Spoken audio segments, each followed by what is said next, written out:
I become kind of like the representation of the old world butchers. And like, that's my goal, is to bring respect for those guys that taught me into the new world and show and get new butchers to respect who I came from.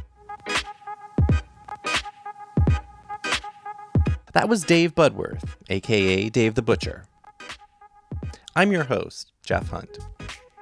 Welcome to Storied San Francisco, a weekly podcast where San Franciscans from all walks of life share their stories, and you get to know your neighbors. In this podcast, Dave picks up where he left off in part 1, with his reflections on the butchery industry. He charts a few more moves, ending in Berlin. While in Europe, Dave traveled to Spain and Morocco before returning once again to San Francisco, where he soon got a job managing Marina Meats. After talking about his business during the pandemic, Dave writes a verbal love letter to the city. Here's Dave. You know, you still need people to break beef and do stuff like that. What the big chains like Smithfield, Tyson, all those kind of places, what they do is they hire illegal immigrants and then fire them all 3 months later so they don't have to pay taxes and hire, you know what I mean? It's exhale. Yeah, no, it's so fucked up because then they don't have to pay any kind of like, you know, health care or workman's comp or whatever, you know, disability. And then the government comes through every now and then and they're like, oh, whoops, we didn't know he was undocumented. Here, get rid of him. You know? Right. They're all in collusion between, you know. Yeah. So I've always only worked for small neighborhood shops. I've never worked in a Safeway. I did some part-time shit in a Whole Foods just to check it out. And I was like, yeah, fuck that. It's just, Whole Foods is like, you know, Safeway with a hippie face. They're just as corrupt, you know. Right. They're a little bit better. Their products are better quality to a point, but you know, it's like they're supposed to be super upstanding. But I remember when I was there, they were selling fish that I wouldn't sell. It's like stuff that's not illegal to sell, but as having a conscience, you don't sell sailfish or marlin. Right. They're just in danger. You know, It's like Chilean sea bass. You know, that fish almost went extinct because the restaurants changed the name from Patagonian toothfish to Chilean sea bass. So it sounds better. Mm-hmm. And then it got pirated and it almost got completely wiped off the face of the earth. And I still get people asking me if I can get it. I'm like, I can get it, but this is why I don't sell it. I'm going to lay a guilt trip on you and then I'll get it for you. You know? Where in your career did you sort of, I don't want to say develop, but when did that ethos kind of come about? You know, I've always kind of had that as being a butcher, you know, because when I was working at the real food market, that was kind of 91. That was the beginning of kind of like free range, all natural, organic. That was kind of the beginning of that. Mm-hmm. I've always been kind of a hippie head, you know. Got it. You know, even when I was younger and stuff. So that all kind of worked for me. When I went to Oakland and worked, we weren't really doing any of that kind of stuff, but I was learning and I didn't really understand how shitty the commodity meat industry is. You know, so for me, from 91 to 2003, I was just trying to be a butcher and learn and all that. And I didn't really consider the ethos of it or the, you know, I did to a point, but not, I always kind of believe like all these old butchers like, oh, this is the best meat we can get, you know? So then when I went to work in Santa Cruz, you know, we were doing whole carcass stuff, which to me kind of fit with that, where it's like, oh, we're using the whole animal, not just ribeyes and not just middle meat. Right. You know, so I did that. I worked in Santa Cruz and like, you know, got my chops and all that. But nice pun. Nice meat pun there. Yeah. Right. I didn't even try. And yeah, so then I was traveling to Europe every year a lot, and I had some really good friends in Berlin. And like every time I'd go to Europe, I never wanted to come back to America except for like my own bed and my own shower. Right. And so finally I was like, I told my ex-wife, I was like, let's just fucking move to Berlin. And our friends were like, you should move here. And I was like, 100%, let's go. I don't give a fuck. So 2003, I drove across country, moved to Berlin, and was in Berlin for about 3 years. You know, I learned German basically on the street from the girls I worked with, from the milkman, from the grocery store. It's kind of how I learn. Like, I'm not good at school. That's the best way to learn languages. Yeah. And like, for me, like, I don't even know what a preposition is in English anymore. Right. Right. You know, and it's like, it's funny because like, I'm very good at like imitating or being a chameleon sort of. That's kind of my go to. Mm-hmm. And we were living in Berlin, and we were at a party, and my ex-wife was like super into school. Like she loves to go to school and learn shit, right? So like we're hanging out with this dude, and we're talking German. And at one point, I just kind of lost the track. Like a lot of times when my German was good, I knew what we were talking about, and I maybe know these words, and I maybe know these words, but I don't know what you're saying in between. But I can read your body, and like I can fake it, right? Mm-hmm. So at one point, I'd lost the track. So I said to the guy, I was like, "Hey, man, like all in German." I was like, "Hey, sorry, my German's not that great. What were you? I missed what you said." And he looks at me and he goes, her German's better than yours, but I thought you were German. And I was like, yes. It's like my grammar's not great, but I speak tons of slang, and it's right. like slang, right? And like my ex-wife's German is like, let us go to the store now, and like my German's like, yo, what the fuck? What are you doing? Like, right. So that was cool. Then her and I split when we were living in Germany, and she moved to India for a while, and then I came back to the States. I didn't really want to, but I was kind of like, shit, okay, I'm getting divorced. What do I do? I got this dog. And so I moved back here, went back to work at the butcher shop in Oakland for all of 2006 and hated it. Like I promised myself I would never work in that shop again, just because it's such a brutal environment. Right. As much as I love my old boss and everything, mm-hmm. he's a fucking asshole at times. Like he's just like, he's just that old school dude. And so I worked there for the whole 2006. And towards the end of 2006, I was like, I'm going back to Berlin, and I'm going to get my old life back. Fuck this. And so I went back to Berlin, got my job back at my friend's coffee shop, lived with my other friend. She just let me stay at her house for free for 3 months. Went back and went down. I landed with like $100 in my pocket and got my job back at the coffee shop. Didn't have to pay rent, borrowed a bike from a friend, and just saved all my money. It was just getting paid cash. And so I saved a ton of money, bought a plane ticket, went down to southern Spain by myself. And did you say Barcelona? No, not Barcelona. I meant to say Malaga. I flew into Malaga. I've been to Barcelona. It's amazing. But I went to Malaga, and then I hitchhiked from Malaga to Tarifa, so just along the southern coast. And then I was sitting on the beach in Tarifa where the Atlantic and the Med come together, and just being very like poetic and like this is crazy that I'm sitting here, right? This is like the pillars of the Pillars of Hercules and the Iliad and like all this history right here. And I was looking across the channel, and I'm like, that's Africa, that's Morocco. And I was like, I gotta go. Like I have to. I was super scared. I was like, fuck it. Got on a ferry the next day and went to Tangiers for 2 days by myself, and was just like mind blown. Like I've never been. It was like being in the bar scene from Star Wars. It was just like where the fuck am I? Yeah. And then came back, spent another week in Spain, went back to Berlin, and then I was like, okay, like I'm too old to just like work in a coffee shop for $8 an hour or whatever. Like I'm 40 something years old. I need to figure something out. So then I came back to San Francisco, or I came back to the Bay Area, and I ended up in Santa Cruz for like 6 months. I ran a little wine meat shop down in SoCal. It was super chill, and I was just kind of getting paid cash and house sitting for a friend of mine who was at sea, and like, the fuck am I going to do with my life kind of thing. And then finally I was just like, fuck it, I'm moving to San Francisco. And so I moved up here, got a room in the Excelsior, and I was like, I'm going to become a butcher again. That's how I can make the most money. And I'm going to live like underneath somebody's stairs as dirt cheap. I'm going to road dog it, save as much money as I can. And in a year, I'm moving back to Europe, and I'm going to like open my own taqueria or something. Like, it's like, I love to cook, right? And there's like no Mexican food in Europe. And so I was like, or whatever, I'm just going to open a small business. So at least I'm like, I have my own business. I'm not just, 50-year-old guy working at McDonald's. Right. And, but then that was 2007. So I walked by Marina Meats. They weren't open. So I talked to them. They hired me to be the manager when they opened. So they were just building out.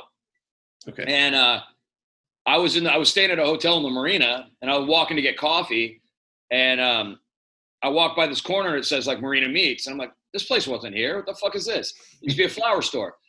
And so I knock on the door, and the dude comes out, and I'm like, hey, what's up? You guys hiring? When are you gonna open? And he was like, well, you got a resume, blah blah. So then they were like, at first he was like, yeah, we're not a union shop. I can only pay you like $9 an hour. And I'm like, yeah, peace out. I haven't made $9 an hour since 1820. you know, but then he called me back later and he checked my references and he's like, oh, yeah, I want to hire you right now. I need a manager. And like, cool. So I started managing that place. And then I was like, cool, I'm just going to save as much money as I can. And then in like around 2009, I ended up moving to North Beach, which has like always been my favorite neighborhood. Like in the 90s, from like 89 to 91, 93, I was all lower Haight, upper Haight. Like I lived on Masonic and Haight next to the fucking Deadhead store. But so I spent tons of time in the Haight and all that. But North Beach was always like Gino and Carlo's always since I was like 18 and sneaking into Gino and Carlo to play pool. Right. You know, and North Beach has always been my jam. And so I finally ended up moving to North Beach. So I was living in North Beach. I was working in the marina. And then I heard about, I quit Falletti's because it was like too many hands in the pot. Like I don't like more than one boss because I get lippy. Okay. Like, you know, I just like, if they're like, you need to wear a tie and this guy's like not, I'm like, you know, fuck you. I don't wear it. So I worked there for like 2 months. And I was like, yeah, too many. And like, none of the guys that worked in the meat department could give a shit. Like, and that's kind of what it's like. I would get mad all the time because I'm like, you're ripping that customer off, or that's like, you don't know how to tie that roast. It looks like shit. Right. And I don't want to say like, oh, I work at that butcher shop and have people be like, that place sucks. You know, it's like, I've always been really aware, like my reputation and like where I work, so I give a shit about what I do. Right. And quit Falletti's. But then I heard about these 3 women opening a butcher shop in Bernal Heights. And I was like, what's up with that? So I went out there and they didn't even have a butcher. They had no idea what they were doing. So I was like, hey, you know, I'll come work for you part-time. So I started working at Avedano's part-time. I taught them all how to merchandise. Like they didn't really know how to set a case and merchandise. Like they didn't really know like the difference between like top sirloin steak or all just different cuts you can market and whatever. So I worked there part-time for like 5 years while I was still at the marina. And then in that time as well, Fatted Calf opened. So I helped Taylor with that. I was doing his pork happy hour every Wednesday night. Okay. And in the middle of that came this event called Koshan 555, which is like they do like 8 or 9 cities a year. It travels across the country and every chef that wins each event gets, you know, whoever wins every event, then they compete against and become king of pork at the end of the year, whatever. Okay. But it was like this thing where it's like 5 pigs, 5 winemakers, 5 chefs. But they always had a butcher doing a pig demo. Mm-hmm. And I got in on the very beginning of it. So I was always doing the demos. So, you know, like breaking down a pig in front of like 500 people and drinking booze. And like, whoa. So I ended up getting all the press and like getting kind of like, you know, I got written up in like Men's Health, New York Times, like all this stuff for being this butcher, right? Because all of a sudden it was like Rockstar Butchers. And most of the guys they were calling Rockstar Butchers were chefs. Right. And I was like, nah. 2 different things. Well, yeah, and I'm like, I'm a damn fine cook, but I'll never say I'm a chef. Right. Don't be calling yourself a butcher. Right. You know, it's like, that's all I have. Mm-hmm. Like, don't take that from me. So, of course, I got bitchy about it. It was like, I'm doing that event. And then I kind of took the idea of Koshan 555, and I, like, started doing my own events at La Trappe in North Beach. Cause I ended up living upstairs with the owner. So it was like, we would do like a 5-course meal and everything had pig in it, right? So from the appetizer to the dessert had pork in it. Wow. And then while you're eating, then I would be breaking down like a whole pig in front of you and talking. And so I could be like, oh, what you're eating right now is this, it's the pork shoulder, blah, blah, blah, blah, blah, blah, blah. You know, or I would cut a bunch of raw pork and send it around the room and people would be like, you can't eat pork raw. And I'm like, you can this pig because it's from a small farm. So it was all about kind of like edutainment, not to rip off KRS-One, but yeah, it was very much education and entertainment at the same time. Demo dinner. Exactly. Right. And so those kind of took off for a while. So I was doing a bunch of those on the side. I even had this thing where it was like, we had a thing called like a chef and a butcher. We were doing big events and like totally took track, but we just couldn't make any money at it. And it just started to take up too much time. So I kind of stopped doing that. I still do it every now and then. That kind of died, but all of a sudden like butchering blew up and I became this like Dave the Butcher, you know, sort of thing. Were you still working at Marina Meats this whole time? Yeah. Or? Okay. Yeah, I've been running Marina Meats for 13 years now. Oh, got it. Okay. And then like once I got the owner kicked out, then it was like it's just my show. So it's. And when was that? 2012 we got rid of him. So he worked in his own shop for 5 years. And then I got him kicked the fuck out. I kind of made this name for myself. And then also thanks to Facebook, right? Like God, the evil that it is, but God loved Facebook. I made a Dave the Butcher Facebook page, and all of a sudden, like now, like I'm connecting with butchers in Chicago, New York, Amsterdam, Holland, Denmark, China, Uzbekistan. All those places you want to live and travel to, basically. Which is awesome. Yeah. But before all this, like butchers, we didn't talk to each other. Right. You know what I mean? Like I would never like hang out with butchers. Like before 2000, before 2003, I would always be the only butcher at any backyard barbecue. Mm-hmm. Like I never hung out with butchers unless it was like somebody I worked with, maybe. Mm-hmm. But after like 2008, all of a sudden there's this huge network, right? So now I was able to like consult with guys in Chicago and become friends, and like there's this whole worldwide network. So like, if you go on Google now and type in butcher, chances are like my name's going to pop up in the top 3. And I really kind of like, before I met my now wife, I had like kind of 7 years in between. And like, I wasn't into, like, I've never been, I grew up in the 70s. Like we don't date. You go to a party, you get high, you wake up with some chick, and then maybe she's your girlfriend after that. It's like, I don't want to date. Dates are so awkward. It's like, oh, I'm on a date. Are we gonna have sex? Does that work? How does this work? What do I say? I don't know. Like, I'd rather just sit alone and get drunk. Like, like I don't know how many times I'd be on a date with some chick and just like pull my phone out and be like, oh, okay, yeah, I gotta go to work early tomorrow. Like, sorry, and then I just go to the next bar. It's like, yeah, dating was never my thing. So I was like fully into like the whole butchering thing, and just like building this name for myself, because I was like, okay. And for me, it's always been about educating the public and like teaching people that, like a filet mignon sucks. Like, why would you even want to buy that? Like, I don't know a butcher that eat a filet mignon. Right. You're going to spend $50 a pound for this tasteless, mushy piece of meat. Right? Yeah, it sounds fancy, that French name. Well, people are trained. It's like diamonds. Like diamonds didn't mean shit until somebody held them all back. Mm-hmm.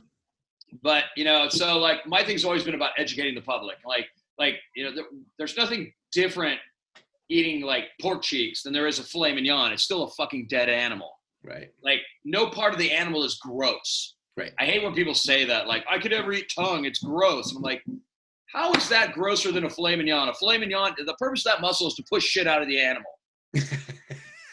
Right? And you're spending $50 a pound on it.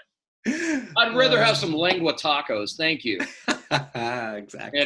So that's always been, so I got really into the whole education side of it. And also like I said, for me as a butcher, I'm kind of the last and the loudest of my generation of butchers. Because when I got into butchering in the early 90s, nobody was like, yo, I'm a butcher. Yeah. It wasn't cool, and like, we never talked about it. Right. It wasn't like a thing. And now it's like, I learned from all these old guys. So now I have all these younger people who have now become butchers, especially after like the economic downturn in like 2008, 9. Right. Hella people like, corporate people were like, I'm going to become a butcher. Like, okay, come work for me for 5 minutes and then we'll see how much you cry. And, but now I've become kind of like the representation of the old world butchers. And like, that's my goal, is to bring respect for those guys that taught me into the new world and show and get new butchers to respect who I came from. And, it's like kind of like carrying on the legacy of the old guys that taught me. Like, I don't want them to be forgotten. Right. And, because they fucking worked their ass off in obscurity. And here I am like doing TV shows and shit. And like, They need to be respected. And that's my thing. But, it's like when I met my, I was living in North Beach and I was kind of like, okay, I'm always a 5-year guy. It's like, oh, I've been back in San Francisco 5 years, time to move somewhere else. And I had a job offer in Chicago, I had a job offer in New York, and I had a job offer in Belgium. And I was like, obviously the Belgian one's going to hold precedent, but I'm going to go check out the other two. Okay. And I was literally looking at plane tickets, and I met my now wife, and it was just like I never believed, like I was never in love with my ex-wife, my first wife. Like I was never in love. It was like, we met when we were, she was 22 and I was 24. And like, I was an insecure little punk kid that I was like, oh, that's the best I'll ever do. Cool. I'll take it. And not like I didn't love her, or not that we didn't have some good times, you know, whatever. But, you know, I had mom issues. She had dad issues. We're just too young to get together. Like neither of us found ourselves before we got together. Then it became this relationship. And I was super happy, you know, living in North Beach. I was like totally happy being single. And like, I didn't date anybody. I was like, cool, I'm Dave the Butcher and I hang out in Gino Carlos. What do you need? You know? And, like, I don't need anything else. I was like John Waters. I'm like, if I'm 90 and I'm single, I still got me, you know, like I'm not alone. Right. And then I met my now wife, who's a bartender in North Beach, and like been a bartender in North Beach for 30 years. And yeah, it was weird. We just clicked. Like awesome. I've never even, you know, it's like that weird shit that I never believed in. I'm like, okay, that's true. That's what you're talking about. Yeah. How'd that happen? Like I moved into her place 6 months after we started dating. Wow. You know, that says a lot. But I was also like, you know, you got a second floor flat in Russian Hill with a view of the Golden Gate Bridge, a washer and dryer, and it's rent controlled and you're hot. Yeah. And before that, she was at Deluva, which is now Belcora, across from Gino and Carlo. Oh, got it. Okay. It used to be a wine bar. That's where I met her. What we haven't talked about, if you don't mind, is running a business, in your case, running a butchery, a meat shop during COVID shelter in place. What's that been like? Brutal. Seriously brutal. So we went to Hawaii in the first part of March. So my wife's birthday is St. Patty's Day. Mm-hmm. You know, grew up in Boston, born on St. Patty's Day. Okay. Russian immigrant, bartender. How I survived the alcoholism of the first 2 years, I don't know. No, I know I don't joke. That's true. So we were in Hawaii, right? And so when we left to go to Hawaii, the beginning of March, people were like, "Oh, you're gonna fly," and we were like, "Yeah, fuck, whatever. It's like the flu. Who cares? You know, whatever." Mm-hmm. Hung out in Hawaii, and then we came back on like a Wednesday. So like came back on like the 19th of March. And then I had a couple days off at home before I went back to work, and I went back to work that Saturday. And so wait, were you in Hawaii? You must have been in Hawaii when they announced shelter in place in San Francisco then. Just before, like right before. Yeah. And we came back from Hawaii thinking like, you know, it's getting weird. And like nobody in Hawaii had any idea. Like we were hanging out at this bar with a bunch of tourists, and everybody's like, really? What's it like in San Francisco? And we're like, people are freaking out because we were reading the news in Hawaii about here, right? Right. So we're like, we were kind of like, maybe they will shut the airport down. You know, right, like, maybe we get to stay. Yeah. Not the worst place. Stuck in Hawaii. Okay. Not the worst place. So we landed, and that's when we got back right when everything went sideways. Mm-hmm. And we came back, and I went to work 2 days after I got back, and that was a Saturday. And usually it's like, we used to open at like 9 a.m. on a Saturday, right? Mm-hmm. And like 9 to 7 was our hours. And usually I'd have like, you know, most of the meat case cut and set before we open. Usually there's like, maybe I still got the lamb to do or whatever. But the first couple hours, it's only a few customers trickling in. It's just me and one other guy from like 9 to 11, right? Okay. We fucking opened the doors, and it was insane. Just line out the door, people in the store, like 20 people in, like my store's small, like 20 people in there. It's just me and this other dude. And we're just humping customers, trying to wait on people. And then, you know, like I have half the case in, like, and by the time within an hour, like everybody had bought everything I'd cut. So I had nothing to sell. You know, anytime somebody would be like, "Oh, I need a chuck roast," I'm like, "Well, I got to go cut that now." And like, we were so behind the 8 ball. So that day I decided, I'm like, no, we're changing our hours from 12 to 6 from now on until, you know, because we need the time. And then I'd say for the first 2 months, literally 2 months, it was a line out my door. There's been times on the weekends we've had a line from my front door at Chestnut and Divisadero all the way to Lombard Street, like an entire block of people waiting in line to get into my butcher shop. And so we started only letting 3 people in at a time, you know, because of the whole quarantine thing and all that. So everybody's got to have a mask, can't come in without a mask. We can only have 3 people in the store at a time, which really helped us out because the store wasn't like packed full of people. So it's more calming for us. Yeah. But literally like my knuckle right here, up until this week was swollen. I've had to change how I cut stuff because just the repetition of cutting so much meat over the last 2 months has like fucked my hand up. Wow. So business has gone up? Yeah, 100%. Like, okay, quadruple. Up until about 3 weeks ago, we were doing consistently $25,000 to $30,000 in sales a day. Wednesday, Monday, Saturday, doesn't matter. So what that tells me, at least in San Francisco, is that when you strip everything down, when there's a global pandemic, we like to drink and eat meat. I'm okay with that reality. I'm okay. Well, and the thing is, you know, you got, so like all these big processing plants like Smithfield, Tyson, all those things, and everybody was like, you know, they're closing down because of COVID, right? Like, right. You know, but what people don't understand is like, I only buy, all we sell in my shop is small farm local stuff, like super small, like I know all my farmers. Like I don't sell any factory shit. Mm-hmm. And we only deal with small processing houses. So we're fine. I got no problem getting product. No supply line issues. Right. Our supply line is so small.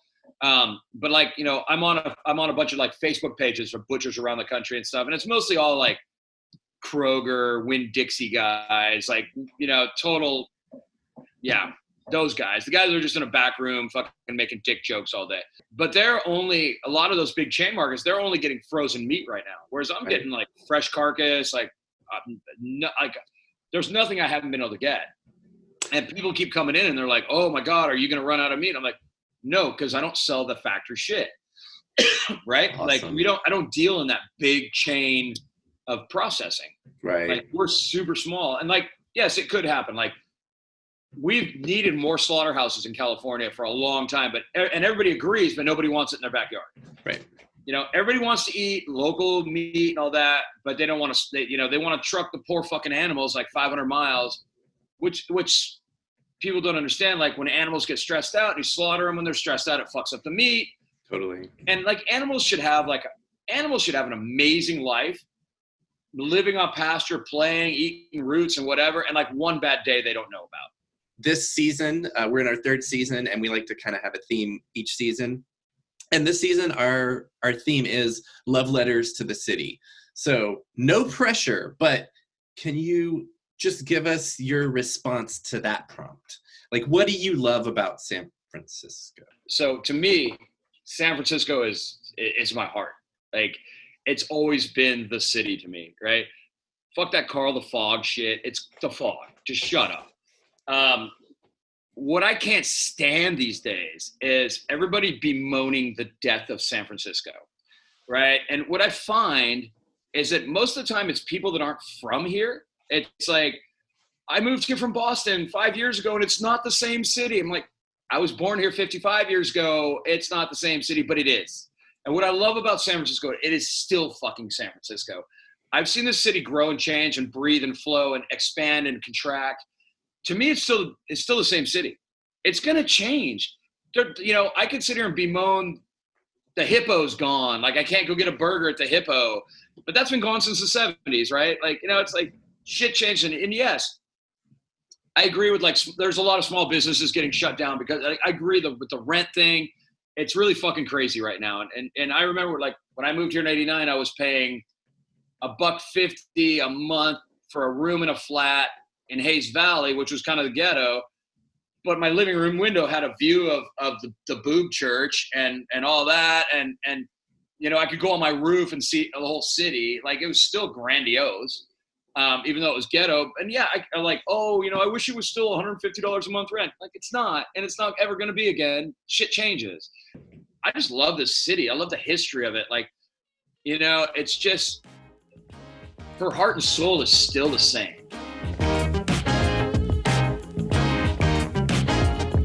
That was Dave Budworth. Join us next week when we'll hear from mission-born poet Josiah Luis Alderete. Music for Storied San Francisco is by Otis McDonald. Photography is by Michelle Kilfeather. The show is hosted and produced by me. Michelle and I have produced more than 120 episodes over the last 3 years, and you can find them all over at our website, storiedsf.com. We're on Twitter, Instagram, and Facebook, as well as just about everywhere you can listen to podcasts. Please subscribe to stay up to date on all the content we publish. And if you have any feedback for us, or you just want to say hi, our email is storiedsf@gmail.com. Thanks for listening. Stay strong, stay safe, and stay healthy.